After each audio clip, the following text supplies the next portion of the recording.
Jemaat kekasih Kristus yang berada di rumah dan di mana saja, salam sejahtera untuk saudara sekalian. Marilah kita memuji dan mengucap syukur atas kasih dan penyertaan Tuhan Yesus Kristus yang pada hari ini telah memberikan kesempatan kepada kita untuk beribadah hari Minggu di rumah kita masing-masing. Pada hari ini ibadah hari ini akan dipandu secara online sehubungan dengan kondisi kita pada saat ini. Pemimpin kebaktian akan dipimpin oleh Pendeta Sasi MTH dan pemberitaan firman Tuhan akan dibawakan oleh Pendeta Dharma Wisata Jebayan MTH. Liturgi yang digunakan, liturgi Hari Perjamuan Kudus Sedunia dan pekabaran Injil versi darurat Corona model rumah tangga. Petugas yang melayani adalah lingkungan pelayanan 1. BPH Majelis Jemaat GKI Bukit Hindu mengucapkan selamat ulang tahun, kelahiran dan ulang tahun perkawinan kepada Bapak, Ibu, Saudara-saudari yang merayakannya. Tuhan Yesus memberkati. Mohon dukungan doa bagi warga jemaat yang sedang sakit, baik di rumah maupun di rumah sakit. Kiranya Tuhan senantiasa memberikan kekuatan dan kesehatan bagi yang bersangkutan. Diberitahukan juga bahwa selain ibadah di gereja, juga akan ditayangkan secara langsung di halaman Facebook GKE Bukit Hindu pada pukul 8 WIB, dan apabila ada warga jemaat yang tidak dapat mengikuti siaran langsung pada waktu tersebut, dapat mengikuti siaran ibadah yang tersedia di halaman Facebook GKE Bukit Hindu dan YouTube GKE Bukit Hindu. Bagi jemaat yang tetap beribadah di rumah, kolektor persembahan dan persembahan lainnya dapat diserahkan kepada Bendahara Majelis Jemaat GKI Bukit Hindu melalui amplop yang dibagikan ke tiap-tiap kepala keluarga. Kolektor atau persembahan di gereja langsung dapat dimasukkan ke dalam kotak persembahan yang telah disediakan di depan pintu masuk. BPH Majelis Jemaat GKI Bukit Hindu mengucapkan terima kasih kepada Ibu Pendeta Sasi MTH dan Bapak Pendeta Dharma Wisata Jebayan MTH, Bapak Ibu Penetua dan Diakon Lingkungan Pelayanan 1, serta tim pelaksana gugus tugas COVID-19 Majelis Jemaat GKI Bukit Hindu, tim multimedia yang melayani dan melaksanakan tugas dengan baik. Mari kita tetap taat mengikuti himbauan pemerintah, tetap tenang, diam di rumah, keluar bila hanya ada sesuatu yang sangat perlu, menerapkan protokol kesehatan, menggunakan masker, cuci tangan, dan jaga jarak. Tetap belajar dari rumah, bekerja dari rumah, beribadah dari rumah untuk mengurangi resiko penyebaran COVID-19 dalam rangka adaptasi kebiasaan baru. Dengan keyakinan bahwa kehadiran Yesus membawa pengharapan baru. Tuhan Yesus memberkati.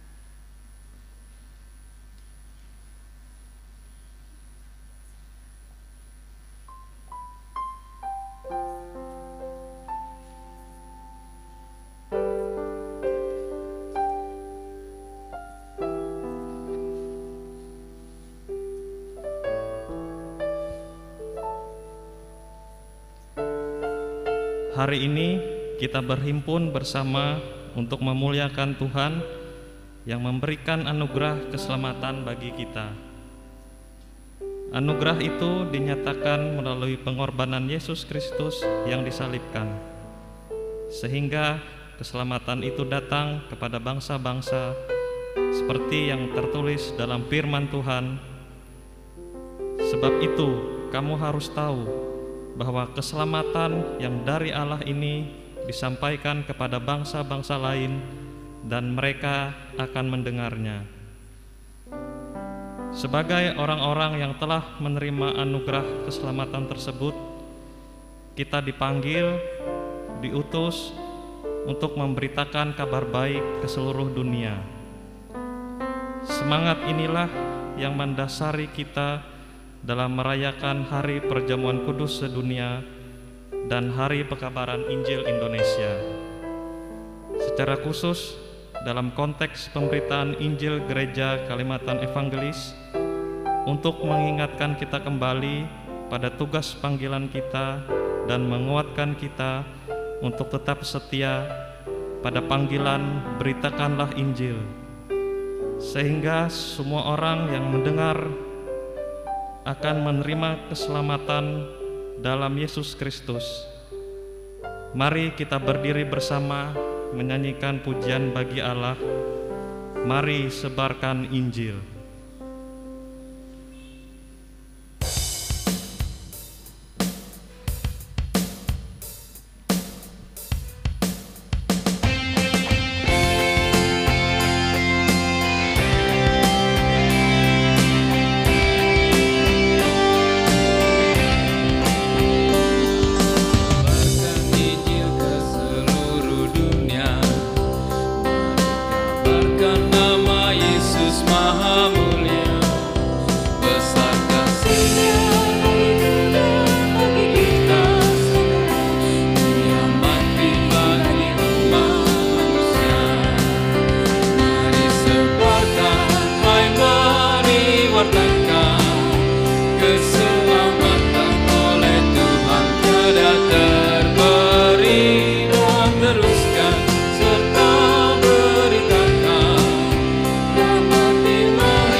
Pertolongan kita adalah dalam nama Tuhan yang menjadikan langit dan bumi.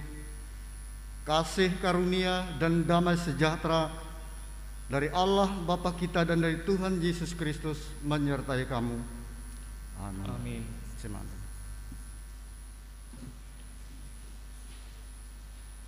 Nas pembimbing. Sebab jika kamu mengaku dengan mulutmu bahwa Yesus Kristus adalah Tuhan dan percaya dalam hatimu bahwa Allah telah membangkitkan Dia dari antara orang mati, maka kamu akan diselamatkan. Jemaat menyanyi, tercurah darah Tuhanku.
Pembacaan Alkitab sesuai dengan Almanak Nas GKE diambil dari Kitab Keluaran pasal 20 ayat pertama hingga ke-17 dengan perikop ke-10 firman. Lalu Allah mengucapkan segala firman ini, Akulah Tuhan Allahmu yang membawa engkau keluar dari tanah Mesir, dari tempat perbudakan. Jangan ada padamu Allah lain di hadapanku. Jangan membuat bagimu patung yang menyerupai apapun yang ada di langit di atas, atau yang ada di bumi di bawah, atau yang ada di dalam air di bawah bumi. Jangan sujud menyembah kepadanya atau beribadah kepadanya, sebab Aku, Tuhan Allahmu, adalah Allah yang cemburu, yang membalaskan kesalahan bapa kepada anak-anaknya, kepada keturunan yang ketiga dan keempat dari orang-orang yang membenci Aku. Tetapi Aku menunjukkan kasih setia kepada beribu-ribu orang, yaitu mereka yang mengasihi Aku dan yang berpegang pada perintah-perintahku. Jangan menyebut nama Tuhan Allahmu dengan sembarangan, sebab Tuhan akan memandang bersalah orang yang menyebut namanya dengan sembarangan. Ingatlah dan kuduskanlah hari Sabat. 6 hari lamanya engkau akan bekerja dan melakukan segala pekerjaanmu. Tetapi hari ke-7 adalah hari Sabat Tuhan Allahmu. Maka jangan melakukan sesuatu pekerjaan, engkau atau anakmu laki-laki atau anakmu perempuan, atau hambamu laki-laki atau hambamu perempuan, atau hewanmu, atau orang asing yang di tempat kediamanmu. Sebab 6 hari lamanya Tuhan menjadikan langit dan bumi, laut dan segala isinya, dan Ia berhenti pada hari ke-7. Itulah sebabnya Tuhan memberkati hari Sabat dan menguduskannya.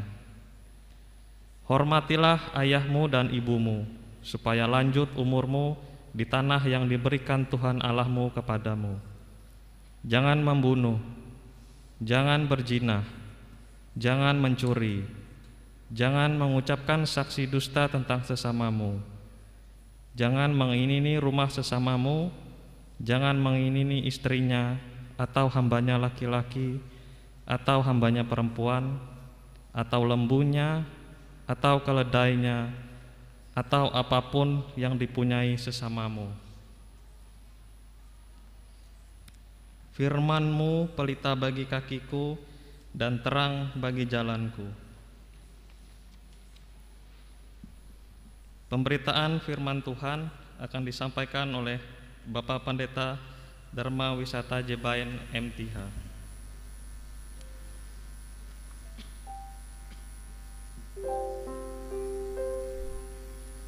Bapak Ibu, saudara-saudara yang kekasih di dalam Tuhan Yesus Kristus, selamat pagi, salam sejahtera untuk kita sekalian. Salam, selamat hari Minggu dan selamat beribadah bersama-sama dalam rangka kita merayakan hari perjamuan kudus sedunia dan hari pekabaran Injil, khususnya dalam konteks GKE. Kita disiapkan firman Tuhan dari Injil Matius pasal 21 ayat 33 sampai 46. Matius pasal 21 ayat 33 sampai 46. Namun sebelum kita bersama-sama membaca firman ini, marilah kita bersama-sama berdoa. Ya Tuhan Allah kami yang kuasa di dalam Yesus Kristus, terima kasih atas kebaikan-Mu sehingga kami boleh bersama-sama beribadah hari ini. Kami bersama-sama ingin mendengarkan firman-Mu.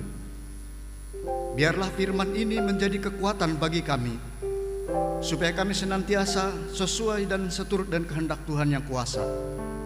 Di dalam nama Tuhan Yesus Kristus Juru Selamat, kami alaskan pemberitaan firman ini. Amin. Matius pasal 21 ayat 33 sampai 46. Perumpamaan tentang penggarap-penggarap kebun anggur. Dengarkanlah suatu perumpamaan yang lain. Ada seorang tuan tanah membuka kebun anggur dan menanam pagar sekelilingnya. Ia menggali lubang tempat memeras anggur dan mendirikan menara juga di dalam kebun anggur itu. Kemudian ia menyewakan kebun itu kepada penggarap-penggarap, lalu berangkat ke negeri lain. Ketika hampir tiba musim petik, ia menyuruh hamba-hambanya kepada penggarap-penggarap itu untuk menerima hasil yang menjadi bagiannya. Tetapi penggarap-penggarap itu menangkap hamba-hambanya itu. Mereka memukul yang seorang, membunuh yang lain, dan melempari yang lain pula dengan batu. Kemudian tuan itu menyuruh pula hamba-hamba yang lain lebih banyak daripada yang semula, tetapi mereka pun diperlakukan sama seperti kawan-kawan mereka. Akhirnya ia menyuruh anaknya kepada mereka. Katanya, anakku akan mereka segani. Tetapi ketika penggarap itu melihat anaknya itu, mereka berkata seorang kepada yang lain, ia adalah ahli waris, mari kita bunuh dia, supaya warisannya menjadi milik kita. Mereka menangkapnya dan melemparkannya keluar kebun anggur itu, lalu membunuhnya. Maka apabila tuan kebun anggur itu datang, apakah yang akan dilakukannya dengan penggarap-penggarap itu? Kata mereka kepadanya, ia akan membinasakan orang-orang jahat itu, dan kebun anggurnya akan disewakannya kepada penggarap-penggarap lain yang akan menyerahkan hasilnya padanya pada waktunya.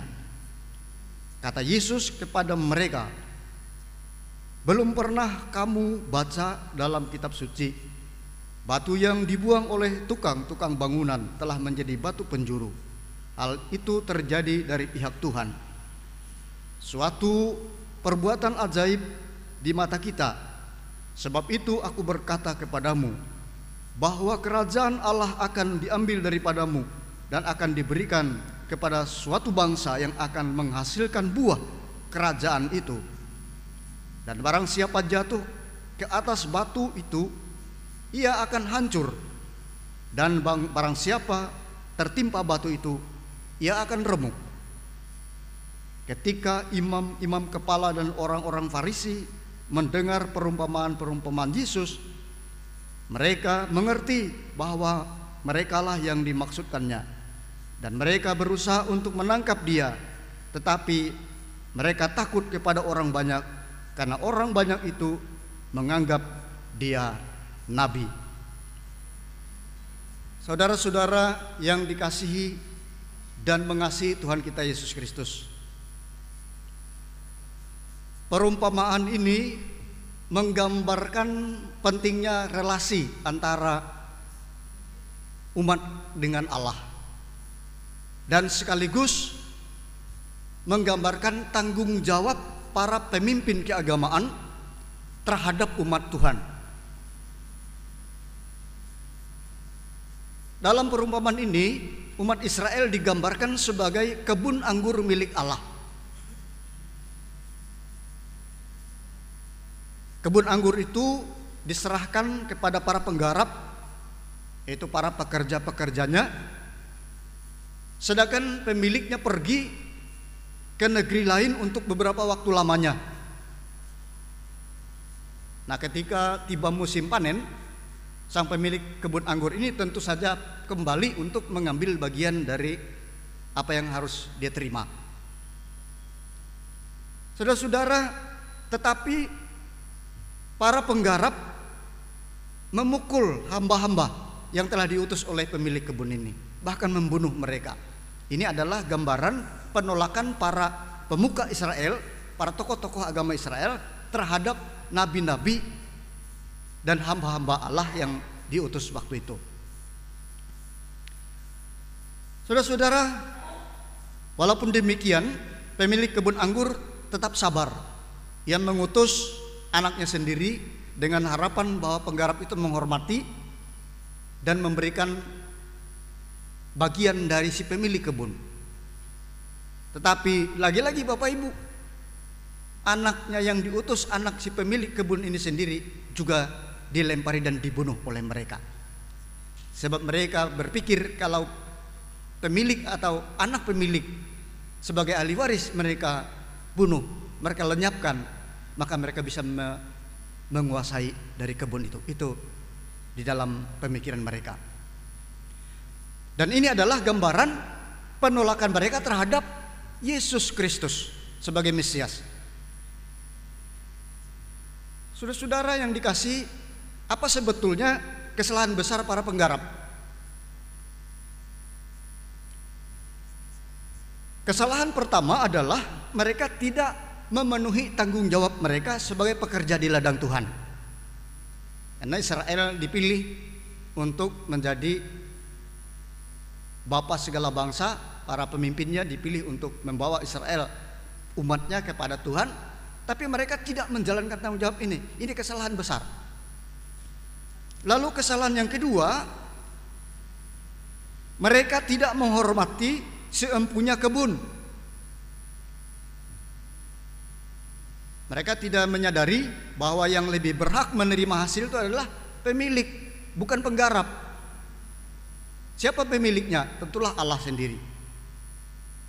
Sedangkan para penggarap atau pekerja hanyalah merupakan orang-orang upahan atau orang-orang penggarap yang pekerja yang dipercayakan.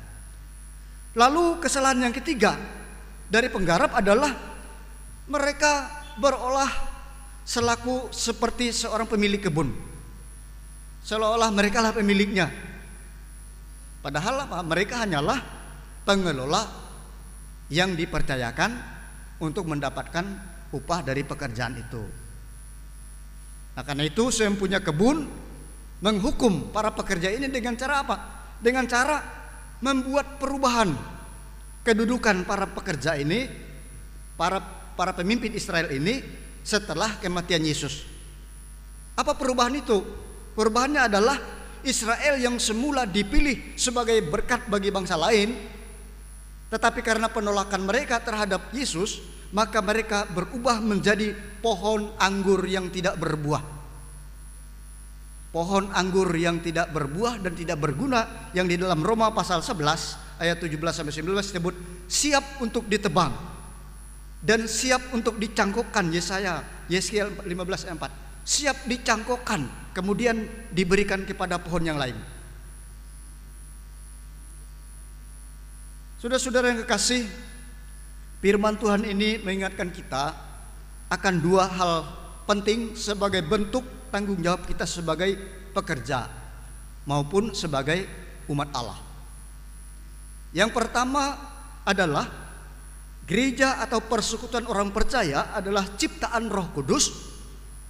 Gereja adalah milik Allah, sedangkan semua orang yang dipanggil menjadi pelayannya itu adalah pengelola dan pengurus daripada kebun anggur Allah itu sendiri. Nah, sebagai pekerja kita tentu bukan pemilik gereja. Ini sangat penting. Karena itu gereja atau persekutuan orang percaya tidak boleh dibawa sebagaimana menjadi seperti yang kita kehendaki, siapapun orangnya, tidak bisa. Dan jangan coba-coba membuat gereja sesuai dengan keinginan kita. Itu bukan porsi kita. Tetapi harus menjadi seperti yang dikehendaki oleh Allah sendiri, karena Dia adalah pemilik kebun anggur itu. Mengapa seperti ini? Karena semua warga gereja bukan domba gereja, tetapi adalah domba Kristus. Kita semua adalah domba Kristus. Kita tidak mengabdi kepada gereja atau persekutuan orang percaya, tapi kita mengabdi kepada Kristus, sang kepala gereja, yang pemilik kebun anggur itu. Itu sebabnya Rasul Paulus mengingatkan kita di dalam 1 Petrus 5 ayat 1-4 supaya para pekerja melakukan pelayanan dengan sukarela dan tidak karena paksaan, tidak karena mencari keuntungan, disebutkan sana, tetapi dengan pengabdian diri, tidak memerintah dikatakan sana atau memaksa kehendaknya, tapi dengan teladan. Jadi di dalam gereja itu adalah yang utama adalah teladan, bukan instruksi. Nah, dengan cara ini maka status sebagai pekerja dan pengelola akan selalu berjalan sesuai dengan tugas dan fungsi serta tanggung jawab, sehingga tujuannya adalah apa? Nama Tuhan dipermuliakan. Jadi jangan sampai gereja terpecah belah. Karena apa? Karena kepentingan di dalamnya. Demikian pula segala kekayaan gereja harus dipelihara dan dipergunakan sesuai dengan kehendak dan tujuan Allah.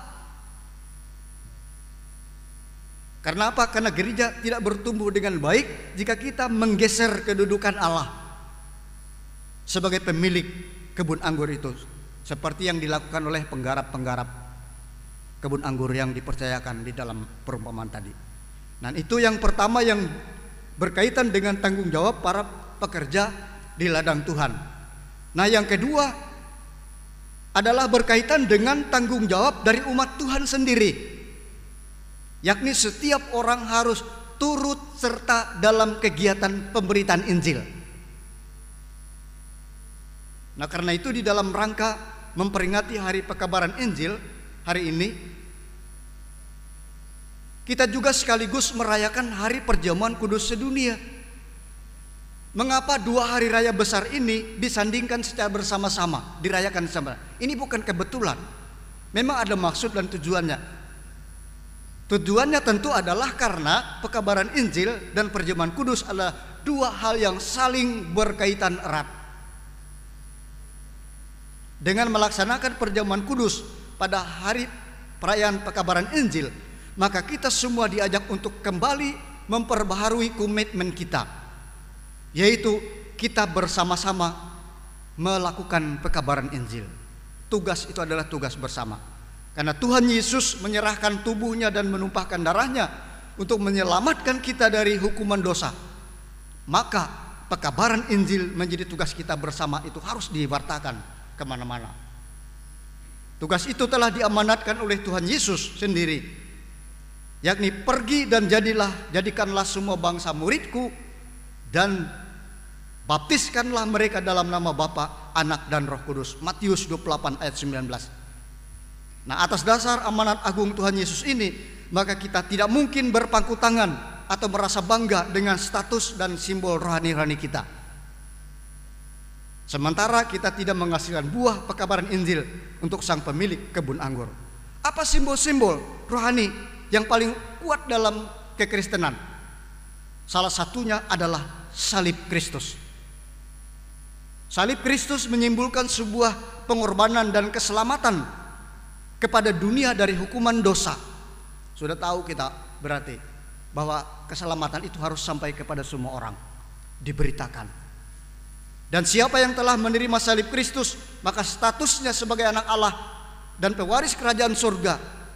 Tetapi salib Kristus itu tidak semata-mata hanya sebagai simbol kekristenan, tetapi salib Kristus adalah simbol berita keselamatan, kabar baik, evangelion yang harus diberitakan, diwartakan dari Samaria sampai ke ujung bumi. Artinya tidak boleh putus sampai kapanpun, sampai manapun, sampai pelosok desa sekalipun. Saudara-saudara, Tuhan menuntut kita setiap umat agar berbuah sepadan dengan pengakuan iman kita. Apa buah-buah pelayanan para pengikut Kristus? Itulah yang disebutkan oleh Paulus di dalam Galatia 5 ayat 22, yakni kasih, harus berbuah kasih, sukacita, damai sejahtera, kesabaran, kemurahan, kebaikan, kesetiaan, kelemah lembutan, dan penguasaan diri. Inilah buah-buah harus dihasilkan. Saudara-saudara yang dikasihi oleh Tuhan Yesus Kristus, yang terakhir, bagaimana supaya buah dalam pelayanan Pekabaran Injil kita terjadi? Bagaimana supaya berbuah? Maka kita mesti berakar di dalam Kristus, kemudian bertumbuh dan berdaun lebat, dan setelah itu kita baru berbuah. Mana mungkin kalau pohonnya kecil, akarnya sedikit, tidak akan bisa berbuah. Jadi syarat utama supaya berbuah adalah kita harus berakar dulu. Setelah itu bertumbuh, berdaun lebat, dahannya besar-besar, daunnya hijau. Setelah itu apa? Dia pasti akan menghasilkan.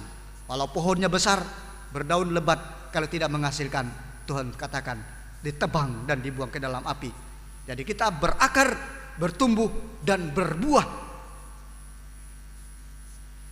Bapak Ibu yang dikasihi di dalam Tuhan Yesus Kristus, karena itu bersama dengan perayaan Pekabaran Injil dan Perjamuan Kudus sedunia, maka kita sekali lagi diajak untuk memberitakan. Pemberitaan Injil yang paling mudah adalah melalui sikap perbuatan hidup kita sehari-hari. Selamat memberitakan Injil Tuhan, dan hasilkanlah buah-buah bagi sang pemilik kebun anggur, yaitu Tuhan. Amin.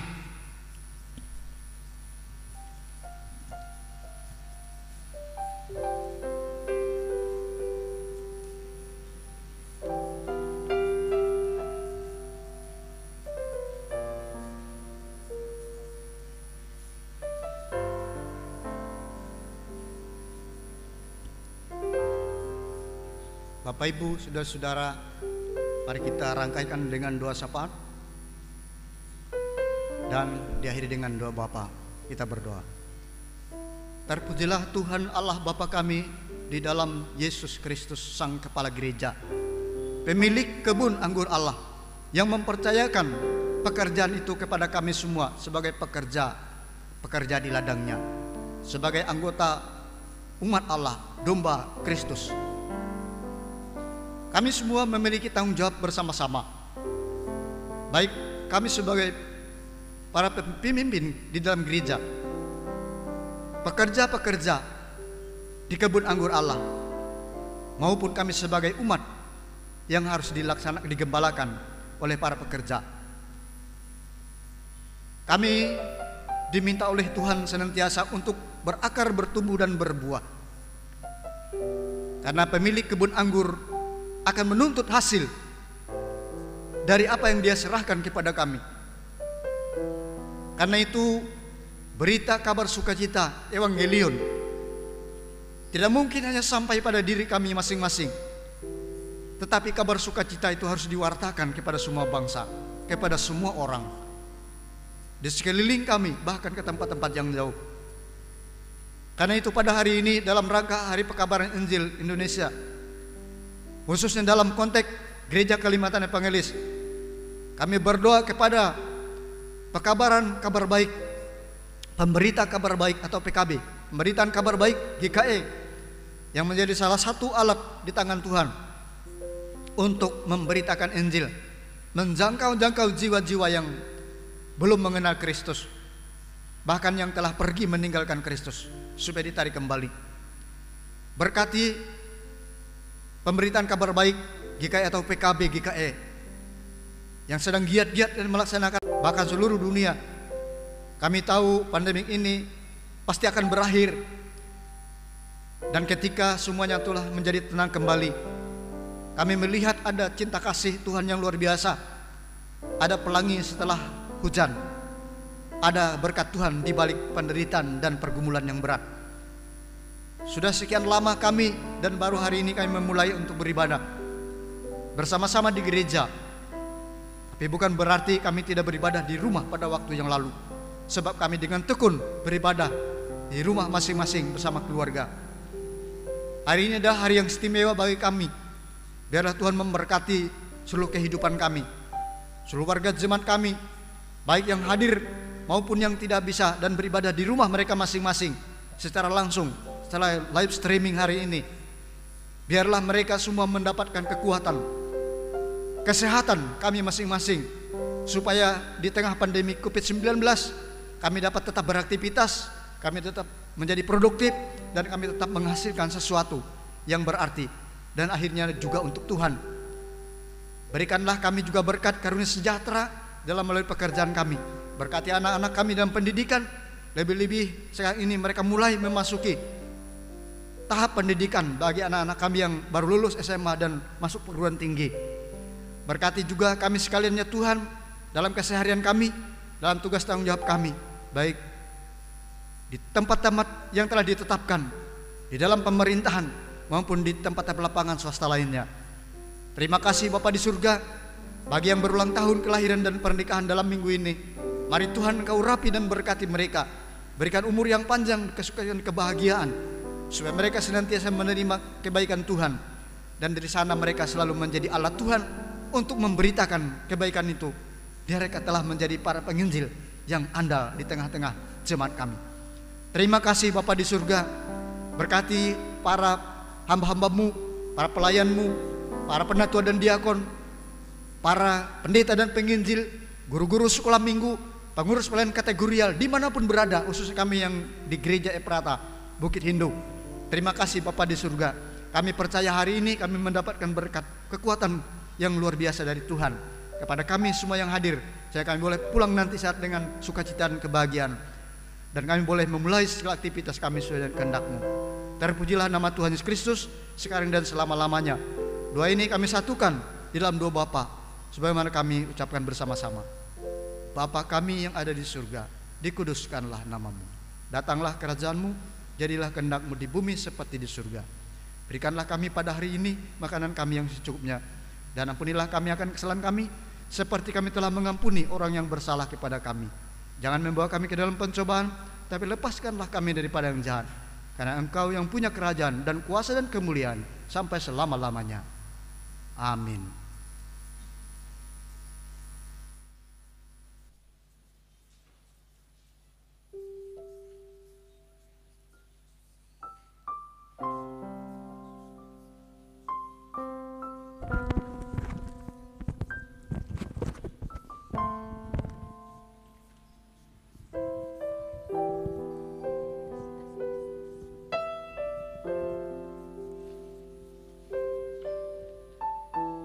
Ibu Bapa, jemaat Tuhan yang kekasih dalam Yesus Kristus, kita akan memasuki pelaksanaan perjamuan kudus.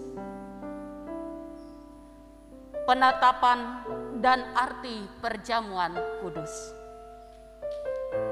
Saudara-saudara yang kekasih dalam Tuhan Yesus Kristus, sakramen perjamuan kudus adalah penetapan dari Tuhan sendiri untuk memperingati kasih dan anugerah Allah yang sungguh luar biasa yang dinyatakan dalam diri Tuhan Yesus Kristus yang telah menyerahkan dirinya untuk keampunan dosa kita.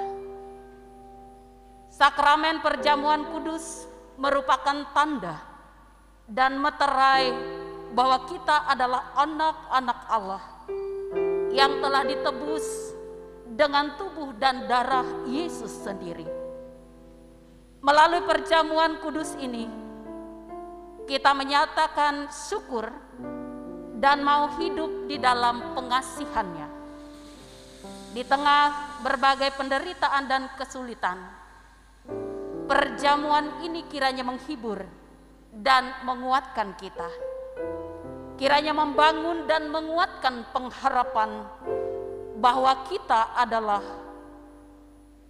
kita akan masuk dalam perjamuan anak domba Allah di dalam kerajaan Allah yang kekal, sebagaimana firman-Nya, barang siapa makan dagingku dan minum darahku, ia akan mempunyai hidup yang kekal, dan aku akan membangkitkannya pada akhir zaman.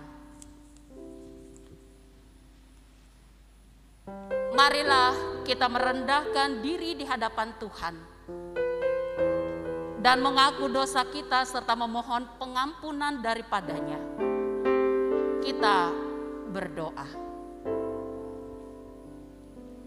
Kami mengaku di hadapan-Mu ya Tuhan, bahwa kami sering berbuat dosa melalui pikiran, perkataan, dan perbuatan kami. Ampunilah kami ya Tuhan, dan kasihanilah kami menurut kasih setia-Mu. Hapuskanlah pelanggaran kami menurut rahmat-Mu yang besar. Bersihkanlah kami seluruhnya dari kesalahan kami, dan tahirkanlah kami dari dosa kami. Kami mohon juga pengasihan-Mu, supaya dalam perjamuan kudus ini, Tuhan bekerja dengan Roh-Mu di dalam hati kami, supaya dengan kepercayaan kami dapat menyerahkan diri dan hidup kami seluruhnya kepada Yesus Kristus, Anak-Mu. Tolonglah kami supaya tidak hidup lagi dalam dosa, melainkan Kristus yang hidup di dalam kami, dan kami pun di dalam Dia. Karuniakanlah kepada kami anugerah-Mu, sehingga kami senantiasa memperoleh penghiburan dan kekuatan apabila kami memikul salib dan menyangkal diri kami, sehingga baik waktu suka atau duka, hidup atau mati, kami dapat hidup dan mati bagi Tuhan dan untuk kemuliaan nama-Mu. Amin. Jamaat diundang berdiri. Kita dengarkan berita anugerah Allah. Selaku hamba Yesus Kristus, kami memberitakan keampunan dosa bagi tiap-tiap orang yang mengaku dosanya dengan tulus ikhlas di dalam nama Bapa dan Anak dan Roh Kudus. Kiranya oleh anugerah Allah, perjamuan kudus ini menguatkan iman kita. Marilah kita bersama sekalian orang percaya dari masa dan tempat mengikrarkan pengakuan iman kita yang diakhiri dengan menyanyikan haleluya 3 kali. Aku percaya kepada Allah Bapa yang Maha Kuasa, Khalik langit dan bumi, dan kepada Yesus Kristus anak yang tunggal Tuhan kita, yang dikandung daripada Roh Kudus, lahir dari anak darah Maria, yang menderita di bawah pemerintahan Pontius Pilatus, disalibkan, mati dan dikuburkan, turun ke dalam kerajaan maut. Pada hari yang ketiga, bangkit pula dari antara orang mati, naik ke sorga, duduk di sebelah kanan Allah Bapa yang Maha Kuasa, dan akan datang dari sana untuk menghakimi orang yang hidup dan yang mati. Aku percaya kepada Roh Kudus, gereja yang kudus dan am, persekutuan orang kudus, pengampunan dosa, kebangkitan daging, dan hidup yang kekal.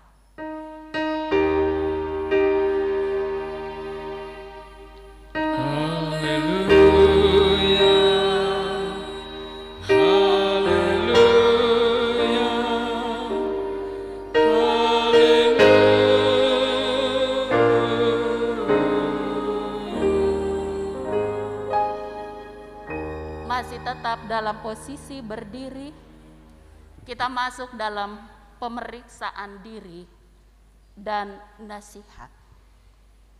Saudara-saudara yang kekasih,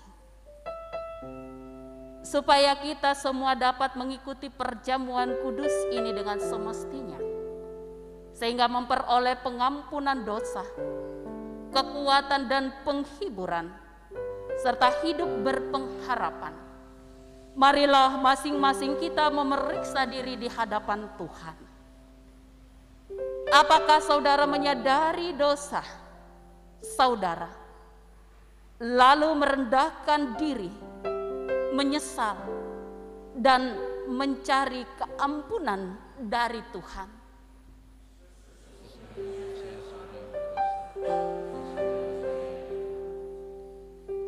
Apakah saudara sungguh-sungguh percaya bahwa dosa saudara diampuni oleh Yesus Kristus yang mati di kayu salib dan hidup kembali?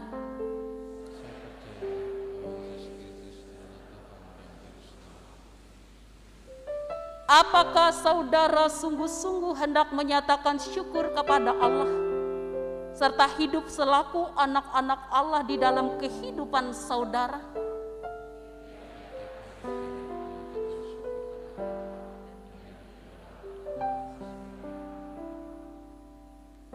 Setiap orang yang merasa dan berbuat demikian dalam hati dan hidupnya tentu akan diterima oleh Allah dan layak duduk serta dalam perjamuan kudus dari anaknya Yesus Kristus.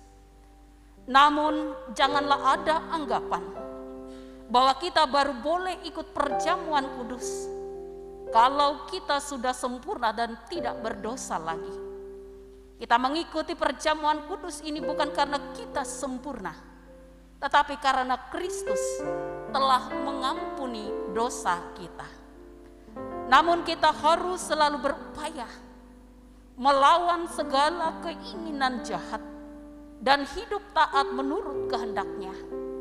Maka kita yakin, biarpun dosa dan kelemahan masih ada di dalam kita, tetapi Allah menerima kita dalam anugerah-Nya.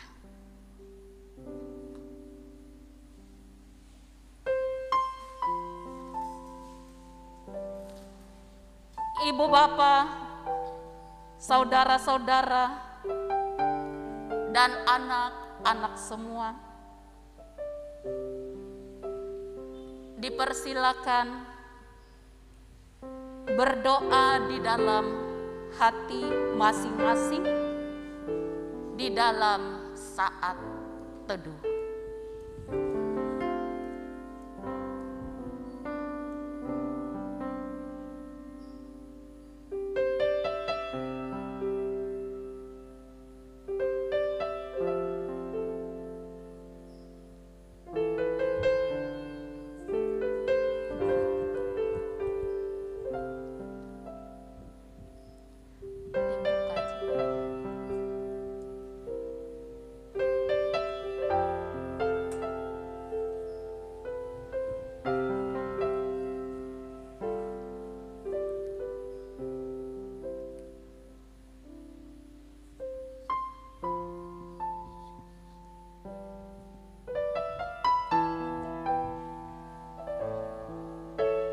Tuhan kita Yesus Kristus, pada malam tatkala Ia diserahkan itu, diambilnya roti, dan setelah mengucap doa syukur, Ia membelah roti itu dengan tangannya sambil berkata, "Inilah tubuhku yang diserahkan bagi kamu.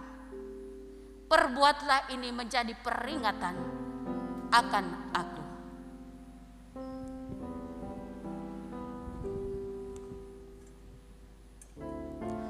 Begitu pula setelah makan, Ia memberikan piala anggur itu kepada mereka dan berkata, "Cawan ini adalah perjanjian baru yang dimeteraikan oleh darahku. Perbuatlah ini setiap kali kamu meminumnya menjadi peringatan akan aku."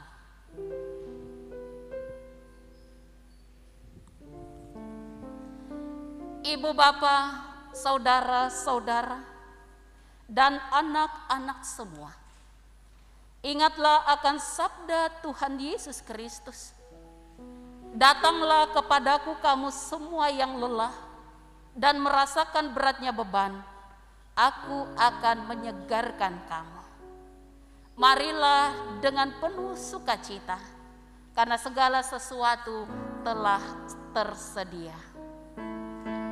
Untuk itu jemaat diundang berdiri dan petugas akan membagikan roti dan anggur untuk sekalian kita yang ikut dalam perjamuan kudus ini.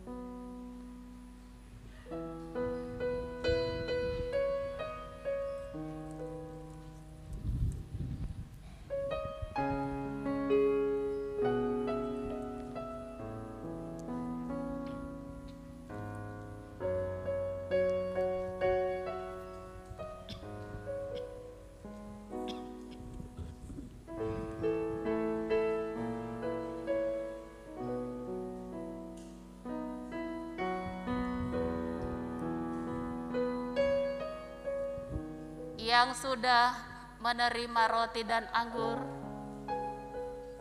mempersiapkan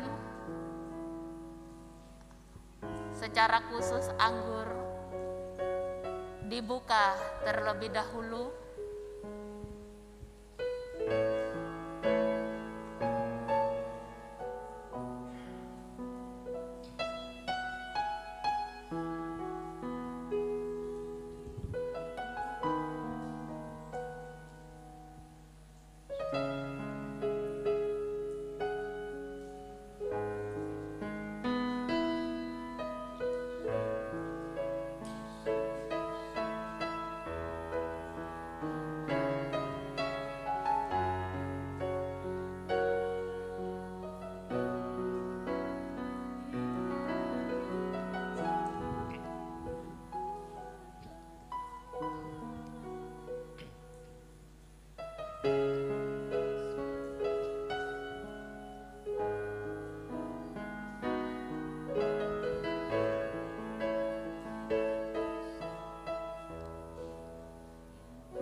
Langsung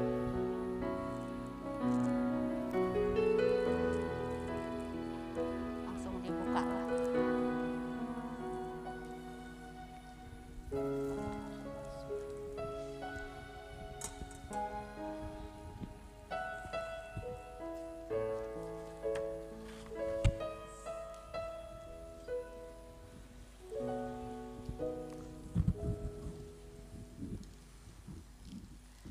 Membuka masker sejenak untuk prosesi perjamuan kudus.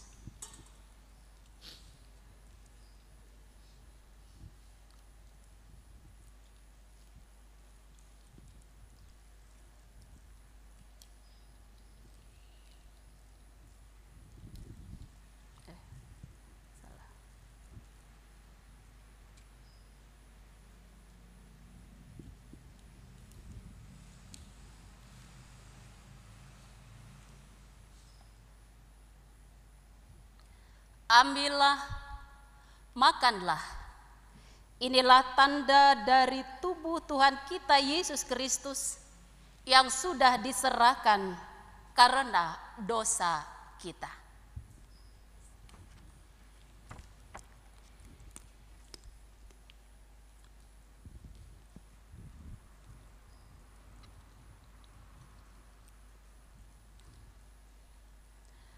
Ambillah, minumlah.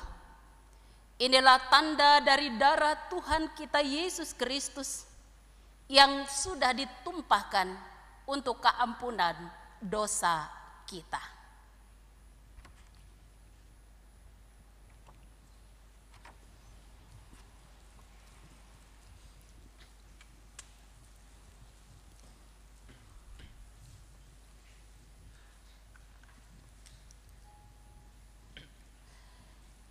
Kiranya tubuh dan darah Tuhan kita Yesus Kristus yang kudus dan mulia itu menguatkan dan memelihara saudara kepada hidup yang kekal.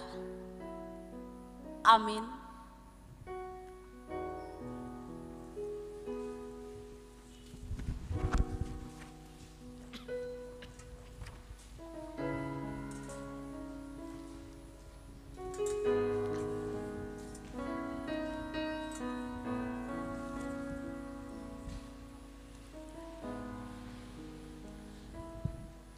Mari kita naikkan doa syukur kita sekaligus untuk persembahan yang kalau di gereja sudah diserahkan di depan tadi, dan kita satu hati di dalam doa. Ya Bapa yang pengasih dan penyayang, kami sungguh bersyukur atas anugerah yang Kau nyatakan bagi kami manusia yang fafa ini. Engkau memberikan pengampunan bagi kami, walaupun dosa kami merah seperti kerwisi, tetapi dengan pengorbananmu putih seperti salju. Terima kasih untuk kebaikan-Mu yang sungguh besar itu Bapa. Karena itu kami terus memberi diri dan hidup kami bagi kemuliaan nama Tuhan.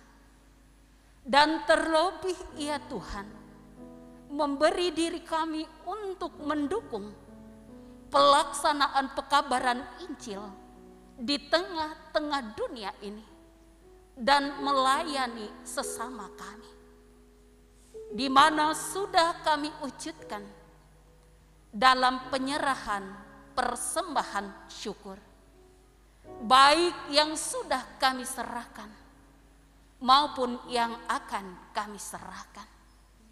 Kiranya berkenan di hadapan Tuhan, dan kami juga memohon agar hidup kami boleh layak di hadapan Tuhan. Terima kasih ya Tuhan.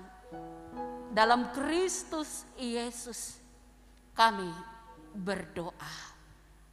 Amin. Mengiringi penyerahan persembahan bagi jemaat Tuhan yang di rumah, marilah kita bersama-sama nyanyikan Kusuka Menuturkan. Dan untuk di gereja, jemaat diundang berdiri dan setelah ini kita menerima pengutusan dan berkat.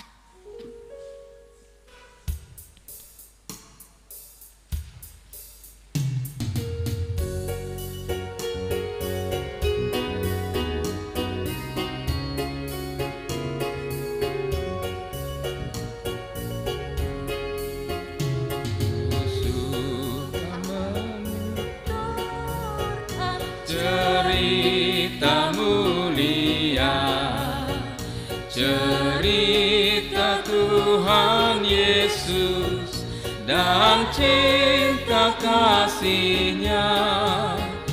Ku suka menuturkan cerita yang benar, penawar hati rindu, pelipur terbesar.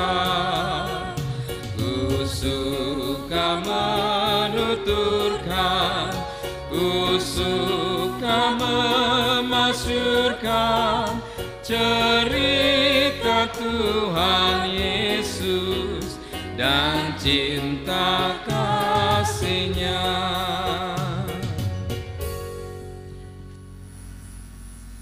Kepadamu telah diberitahukan apa yang baik dan apa yang dituntut oleh Tuhan, yaitu berlakulah adil, mencintai kesetiaan, dan hidup dengan rendah hati di hadapan Allah.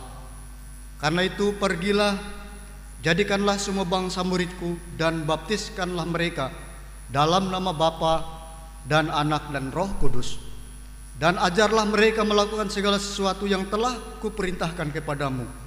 Dan ketahuilah, aku menyertai kamu senantiasa sampai akhir zaman. Pulanglah dengan sejahtera dan terimalah berkat Tuhan.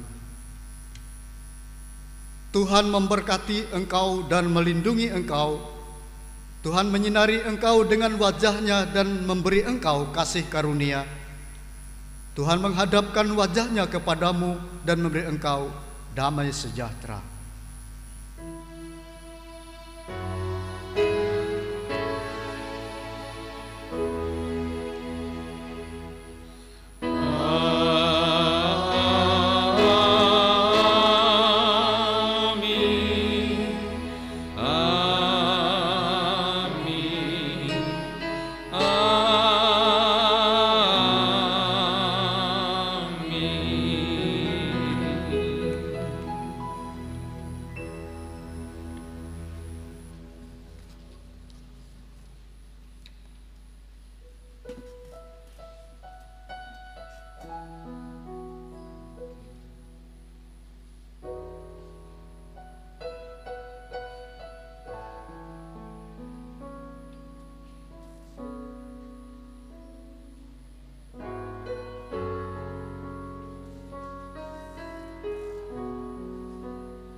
Dia mengenyangkanku dan peliharaku seumur hidup.